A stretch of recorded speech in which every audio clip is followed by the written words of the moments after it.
Hi everyone. This is the continuation of the master's page webcast, which I was forced to break up a little bit. Maybe it'll be better because it'll be shorter and I'm hoping the sound cooperates. But this is going to be Introduction to Master Pages Part 2. And I'm going to start at exactly where I left off and we will go from there. So in the previous webcast, I had just finished putting in the footer auto numbers. And my point was at the very end that though this was successful and I was happy that all of these were added to all of the document pages, there may be a case where you don't want those page numbers applied to all of those document pages. We have several alternatives to this and ways we can get around it. One, I could create a master page that would have just those elements that I wanted and apply that master page to these document pages. I have another option, which is the one I'm going to use right now, because the only pages I don't want the page numbers showing on are basically my front matter pages. I don't really want a page number on 1, 2, 3, and 4. So to get rid of that master page item, and that is the only master page item, that page number, I'm going to use this master page that is a default master page in InDesign called None. And we don't create None. It appears almost magically in our Pages panel just like a master. But if I take a look at None, that's really what it is. Oh, great. Well, actually, I can't look at it. Let me center this thing a little bit better. But let me show you. And my keyboard equivalents are not coming through here either. Lovely. I have Confer working on these problems, and let's just see if we can get through this webcast without any more of them. All right, since we can't see the page number on the cover, I'm going to move to a page where I can see the page number. And I'm going to apply None to page 2.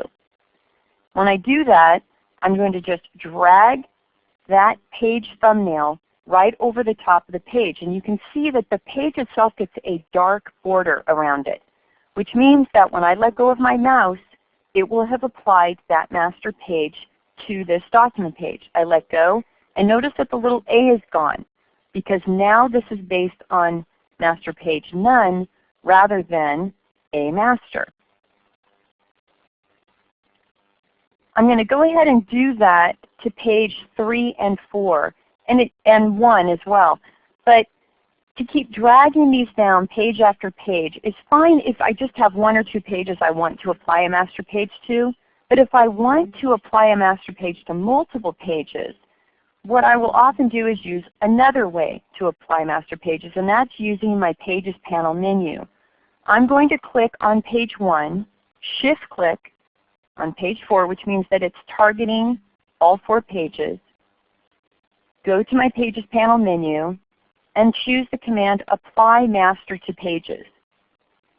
This allows you to apply a master page to multiple pages at one time. In fact, you can even apply master pages to discontiguous pages. So for instance, I could say 1-4, 1 through 4, comma, 6, comma, 9, and it would apply that master page to pages 1 through 4, to 6, and to 9. Even though I'm not selecting an entire range, it lets me put in little modifiers, the comma, to say, okay, skip these pages until you get to this page, which is really nice.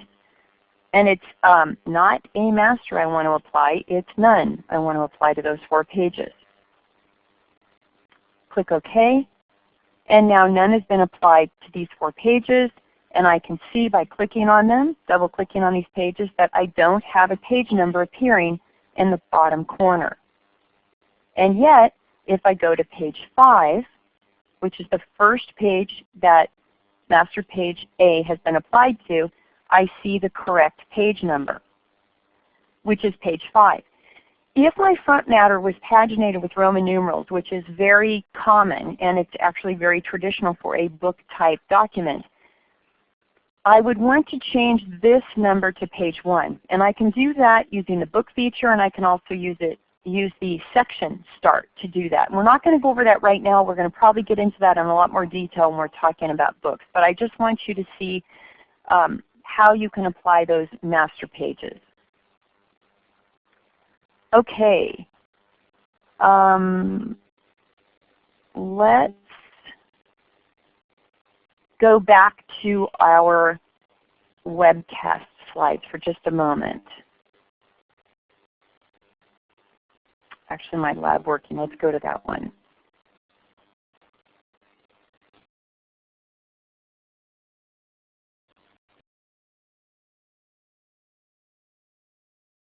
All right, sorry about that little blink there. I had to modify something real quickly.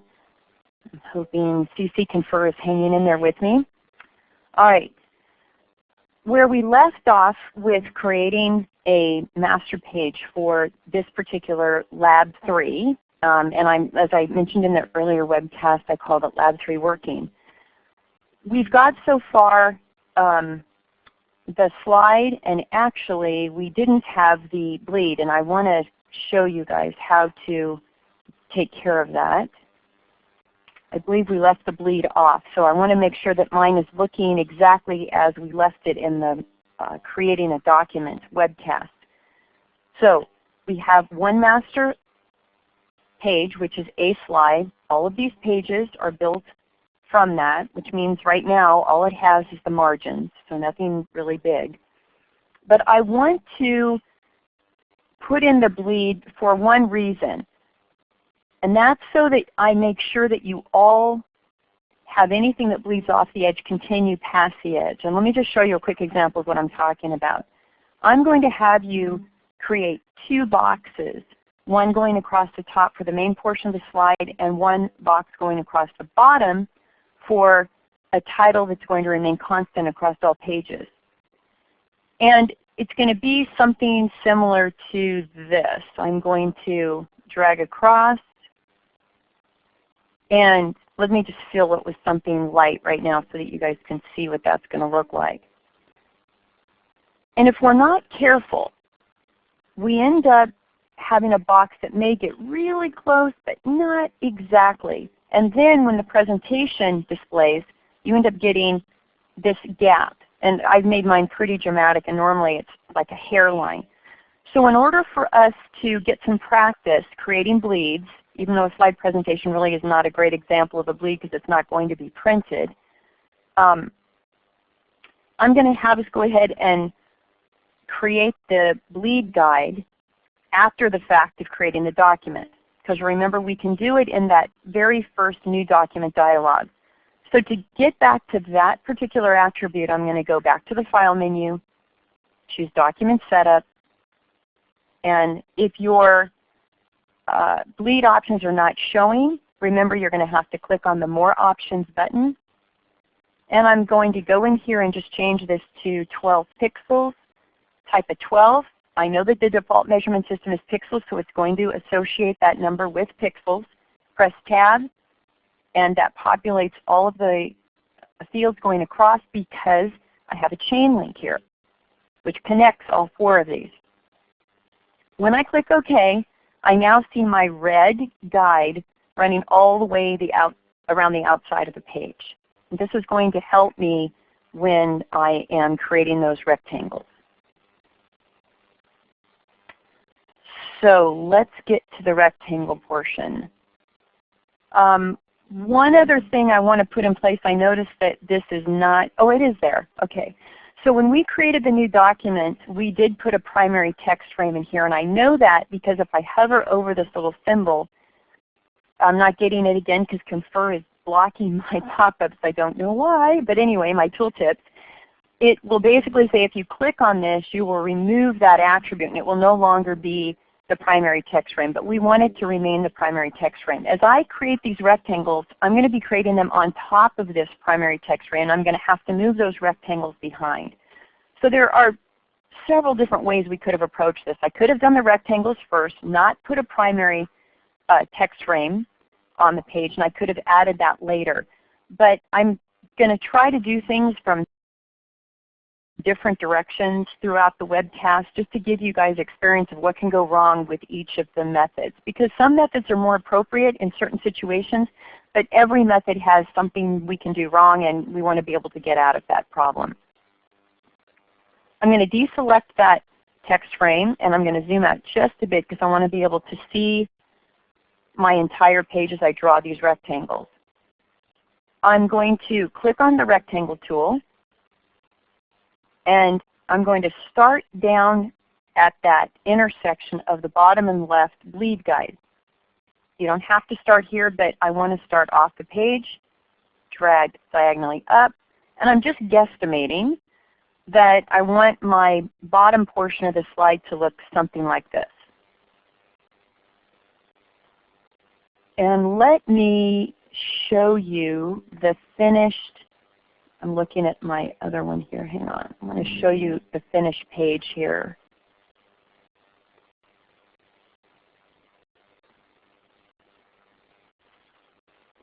This is what your slide presentation will look like.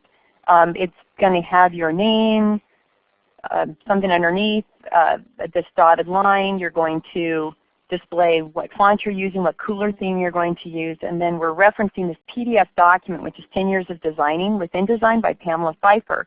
And you'll be pulling your quotes most likely from that book, so we need to make sure that we are citing that as a reference. The footer information, I'm going to just go in here quickly to preview. A sec.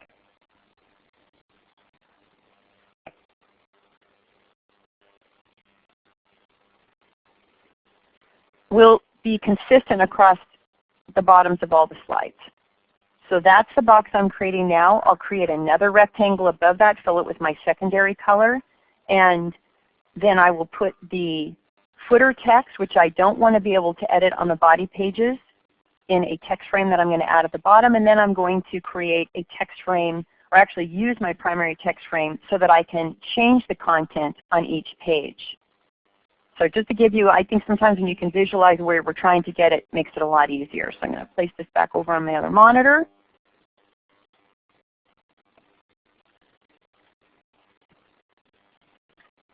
All right, let me get back to this document.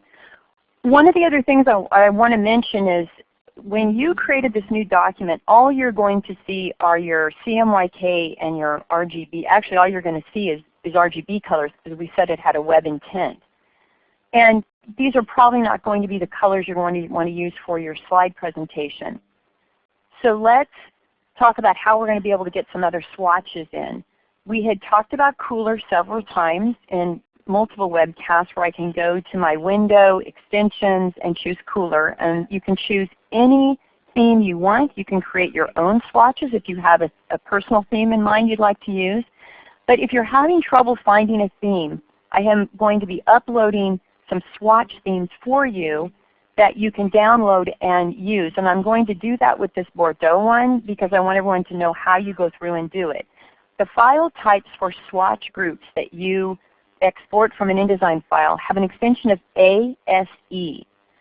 So to load those, you'll first download the themes, put them on your hard drive somewhere, and then you'll go into your swatches panel because just having them sitting in your hard drive isn't going to associate it with this particular file. From your swatches panel menu, you'll choose the command load swatches. And I'm going to open this swatches folder, and there are 5 themes, and the one that I'm going to use is Bordeaux. So I click on that theme, either double click on it or click on it once and click open, and it loads those swatches to my swatches panel. And because I had that text frame selected, it took the last swatch and it filled it, which is not really what I had in mind. So I'm going to need to click on None to make sure that that goes back to its default state. Okay.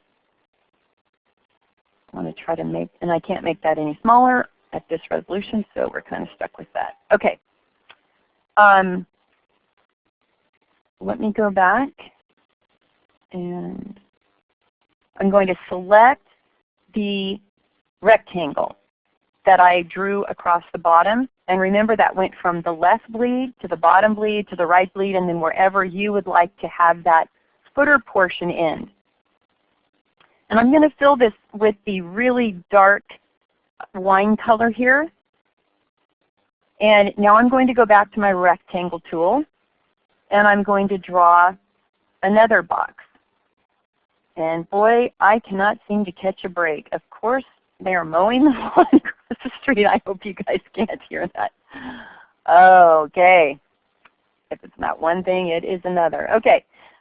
When you draw this box in the upper half, you have to decide whether that frame is going to just butt right up against the one that you want the two colors to meet, or whether you are going to overlap it.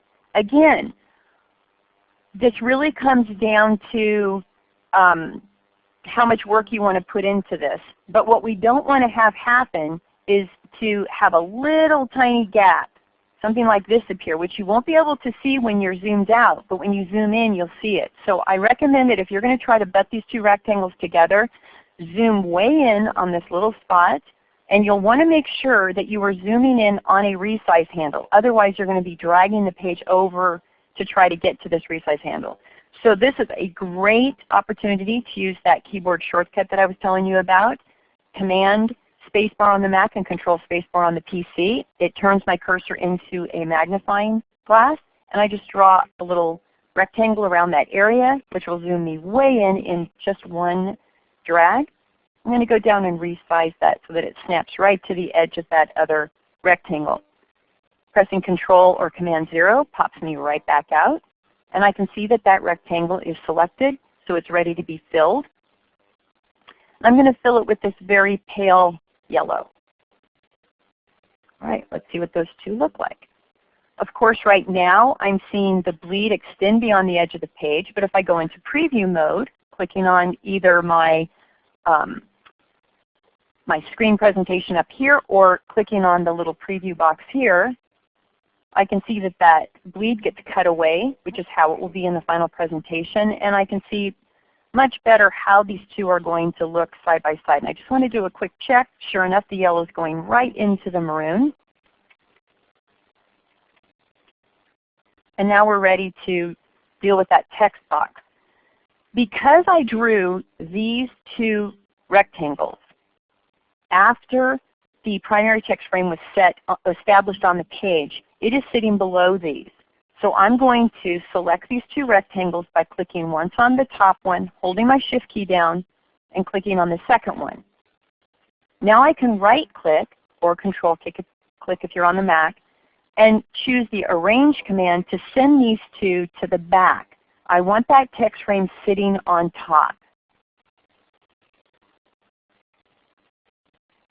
All right, now if I click on the page, I can see that my primary text frame is being selected rather than the rectangles, which is exactly what I wanted. There is still going to be a really good chance that I am going to accidentally at some point click with my type tool on the rectangle and change the content. And I'm going to do that on purpose just to show you how to get out of that.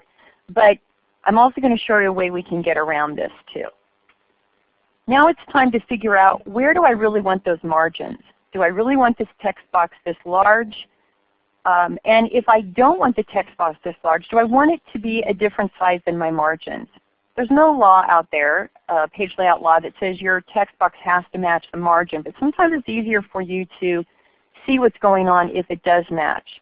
So this is another case where I want to show you how we can go back and we can change a page attribute after the fact of creating the document.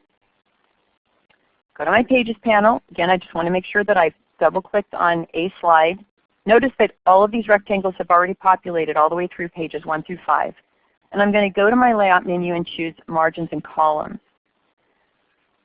I think for my example, I chose 70 pixels, which I clicked my Tab key. I pressed my Tab key, which populated all 4, and then I'm going to unlink these because I want my bottom to be only 30, my bottom margin 30 pixels. and I'm going to go ahead and click OK.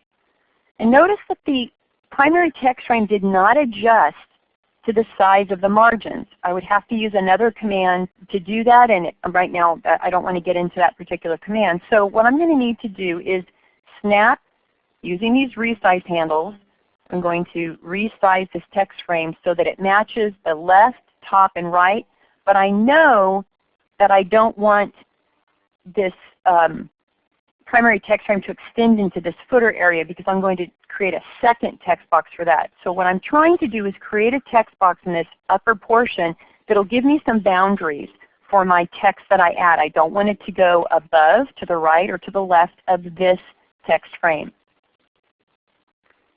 Okay, here is where we can get into a little trouble. I want to now create a text frame that goes across this bottom rectangle. But if I take my type tool and I try to start dragging, if I don't drag quickly enough, I convert this rectangle to a text frame. And that's why I see the little insertion point blinking here. And that's not what I had in mind. I don't want this frame to be a text frame. So if this happens to you, you're going to need to go back to your selection tool, click, see how it has the little text icon? We know for sure that this has been converted to a text frame. I'm going to go up to Object, Content, and I want this to be unassigned. So how am I going to avoid turning this rectangle into a text frame and getting that new text frame over the top? There's two different ways I can approach this. One, I can take my type tool and start dragging off the page, and then I'll use my selection tool to move it onto the page and resize it where I want it to go. Another option I have, and I'm just going to drag this text frame off just a little bit here, is that I can click on these two rectangles, and we're going to learn a little bit later about locking items. I could even put them on a layer that's locked. And that's another way that I can handle it, but I don't want to put out too much information on this right at the moment. So for now, why don't you start dragging your text frame off on the pasteboard and then move it into place where you want it. We're going to probably have to make several adjustments to this anyway. The footer text you're going to have in this lab is going to be Inspire and Innovate.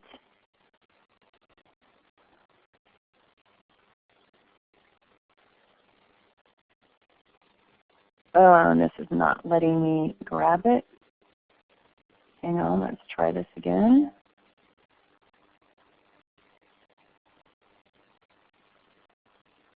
Oh, this is so frustrating. Sorry, you guys.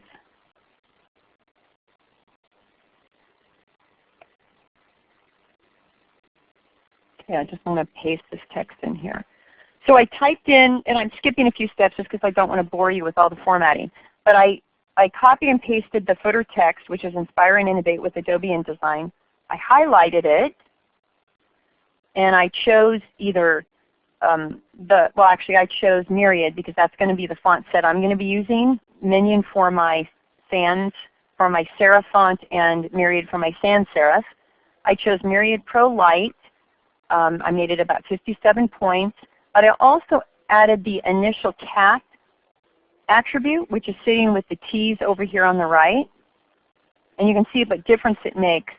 If I went to all caps, sometimes I find that's a little bit harder to read, and because I have such a strong book background, I kind of avoid all caps, but small caps tends to let each word stand on its own, and yet it's not all caps. We get some upper and lower field for that. But of course, you guys can use whatever you want. Just stick to a open type font, so it should have either PRO at the end of it or STV. All right. Now that I'm looking at this, I'm trying to get a feel for where this falls vertically in this box. And right now, to me, it looks like it's sitting a little too high. But it's really hard to know when you have all of these guides around the edges, because they are forcing your eye to make comparisons that are not going to be there in the final display. So to get a better idea of really where this is sitting in that text box or on the page, I'm going to click the preview, switch back to my selection tool, and I can definitely see that it's too high. And one of the things I do when I only want to make a small adjustment is I select an object with the selection tool and I use my arrow keys, which are on an extended keyboard. And I just tap until I feel like it's at a place where I'm comfortable with that.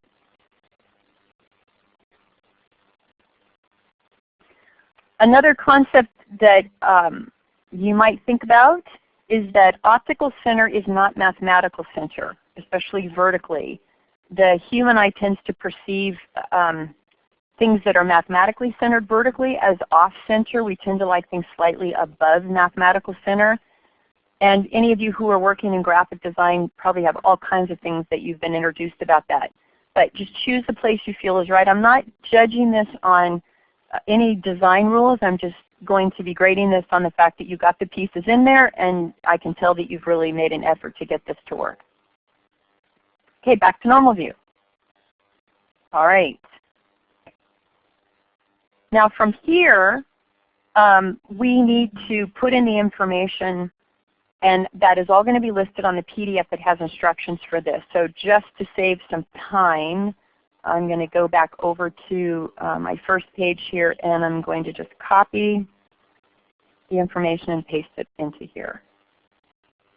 All right, but I don't want to paste it on the master page. I want to make sure that I paste this now on a body page, a document page, because I don't want to populate that first slide with information that's now going to populate across all of the slides. So I need to be sure I leave this master page at this point. This is the effect I want on every page, but now I'm going into changing my first and my second slide. I'm only going to go into 2 slides with you. So I have to be sure I double click on that first page. Let me zoom out a little bit here.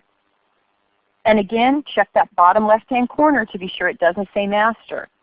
Now I look here and I click and I think, okay, something's wrong with this. I can't access that master page element. And that's because by default, as I said in the first master page webcast, master page items are locked on body pages. But the one item that we are always going to want to release is our primary text frame. So how do I do that? You're going to have to switch tools for a moment. Click on the selection tool. Hold down your Control-Shift key and your Command-Shift on the Mac and click in the area that you know that text frame appears. And I can also see the dotted line telling me that there's the bottom of that text frame. So I want to be sure that I click above that dotted line. When I click, it's now been released from the master page.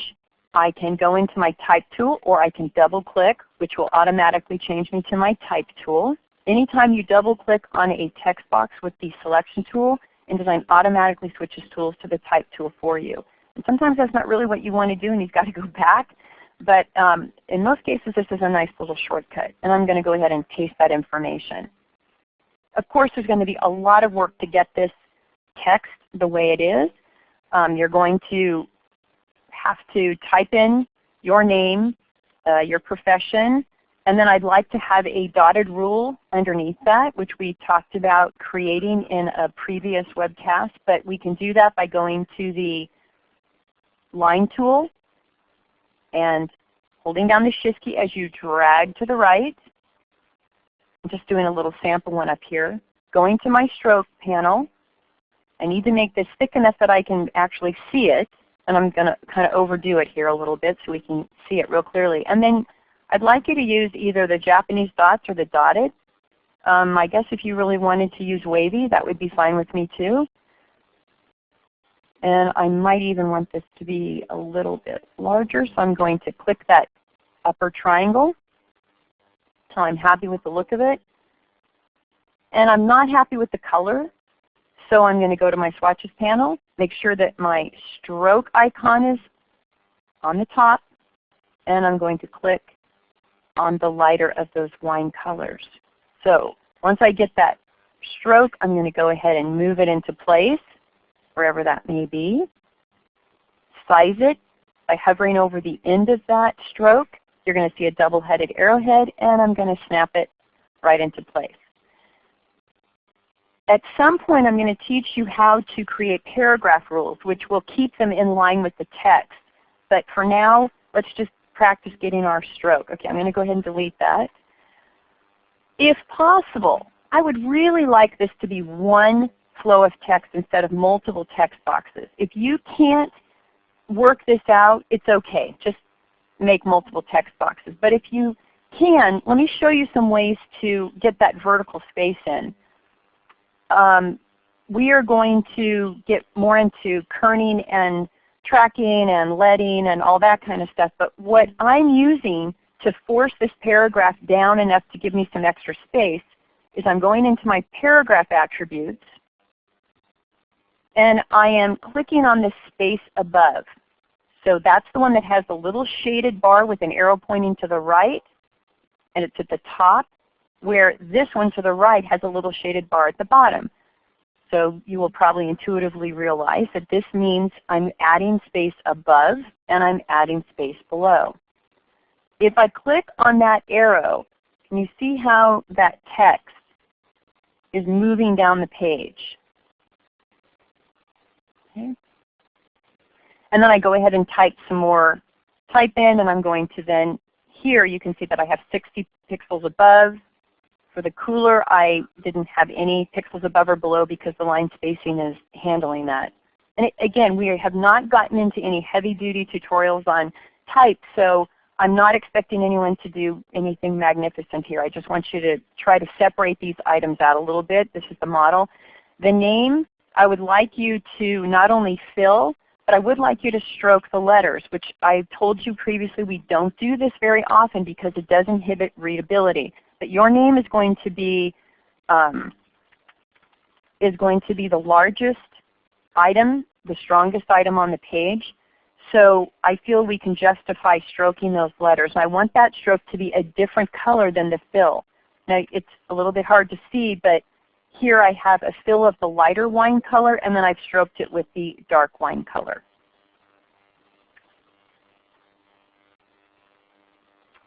Trying to think of anything else that you're going to need to know. Okay, moving to the second slide. This is where you're going to start putting quotes on the page. And again, I'm going to have to release this text box. Or actually, once I might have released it earlier. Or releasing it releases it on all pages. Now that would be a new little fact for me. I have always avoided using the master page text frame because of the problems that it causes. And this is a new feature in CS6. And I really don't use it very often, but I'm tempted to start implementing it in my work more often. And if that was true, that releasing it on the first page released it on the other pages, that would be very cool.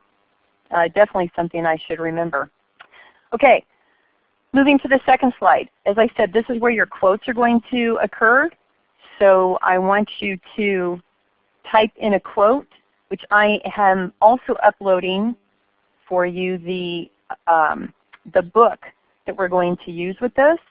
It's a PDF book, as I said, by Pamela Pfeiffer, and there's tons of quotes you can copy from in there. One of them is when InDesign was released in 1999, the press called it Cork Killer. And if I'm not happy with the alignment here, let's say that I really think this should be a little bit further down the page, I'm going to click on it with my selection tool and drag down just a little bit. Okay, and you'll need to populate then 3 more slides with 3 more quotes. I'm also trying to get the homework out earlier this week. I'm thinking that getting that Thursday night is not enough time for a lot of you. Someone pointed out to me that some of you are still requiring to use the labs at the school, and that doesn't give you much time to try to address homework, especially when we're trying to turn these in eventually on a weekly basis. So I am going to try to get homework to you and instructions and any files you need for that by Tuesday. So that's my goal, is to get that out to you earlier in the week. All right, I think that about does it. The next webcast we're going to be discussing customizing InDesign, so that will be Thursday night's webcast. And of course, if anyone has questions at that point about the homework, I'm going to back up and address that, just because the customizing InDesign is not as it deals specifically with defaults, and it's not as important as addressing any problems anyone may have. This is the first lab that you've had that requires you to really create something from scratch and put all these pieces together. So I want you to make sure you ask for any help you need to get this done. All right. Until the live lecture Thursday night, good luck everybody on the homework, and signing out.